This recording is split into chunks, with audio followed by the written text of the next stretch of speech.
বন্ধুরা আজকে নিয়ে চলে এসেছি দারুণ মুচমুচে একটা চিংড়ির কাটলেটের রেসিপি।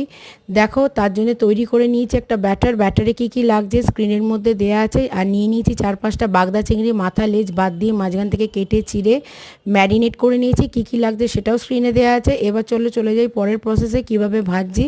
এবার গরম তেলের উপরে খানিকটা ব্যাটার দিয়ে ওর উপর চিংড়ি মাছ একটা তুলে নিয়ে শুয়ে দিলাম। ওর উপরে খানিকটা ব্যাটার দিয়ে আঁচটা মিডিয়াম করে দিলাম। মিডিয়াম থেকে লোই রাখতে পারো, লো রাখলে আরও ভালো হয়, ভেতরে চিংড়ি মাছটা ভালো কুক হবে আর আস্তে আস্তে ফুলে উঠবে। দেখো এবার এক পিঠ হয়ে গেছে, আস্তে আস্তে একটু তেল খুন্তির সাহায্যে দিলাম, দিয়ে আবার উল্টে দিয়ে আবার এদিকটাতেও একটু তেল দিতে থাকবো।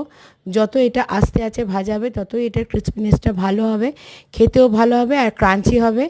আর এটা আস্তে আস্তে এইভাবে একটু টাইম ধরে ভাজতে হবে।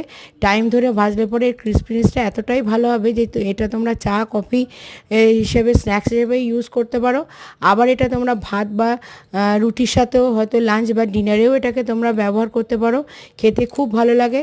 একবার তোমরা এটা ট্রাই করে দেখো। যে কোনো দিন ছুটির দিন সন্ধ্যেবেলা স্ন্যাক্স হিসেবে এটাকে তোমরা চা বা কফির সাথে বন্ধুদের সাথে নিয়ে একবার ট্রাই করে দেখো যে কীরকম লাগবে। জাস্ট সন্ধ্যের আড্ডায় এটা জমে যাবে।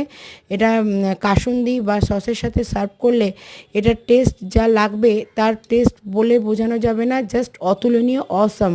একবার ট্রাই করেই দেখো, তোমার বন্ধুরা রোজ আসবে তোমার বাড়িতে আড্ডা দিতে। চলো এবার কেটে দেখিয়ে দিচ্ছি ভেতরটা কত সুন্দর কুক হয়েছে। দেখো চিংড়ি মাছটা কত সুন্দর কুক হয়েছে, আর তলায় একটা ধনে পাতার কাঁচা লঙ্কার লেয়ার দেখতে পাচ্ছ। এটা সস বা কাসুন্দির সাথে দারুণ লাগে খেতে। একবার নিশ্চয়ই ট্রাই করে দেখো আর আমাকে কমেন্ট করে জানিও কেমন হয়েছে।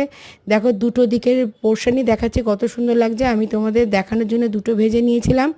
আর এটাকে আমি অন্যভাবেই ইউজ করতে পারো, ছোট ছোট প্রন পকোড়া করে ভেজে তুলে নিতে পারো, সেটাও ভালো লাগবে। আমার চ্যানেলটাকে লাইক শেয়ার সাবস্ক্রাইব করে আমার সঙ্গে থেকো।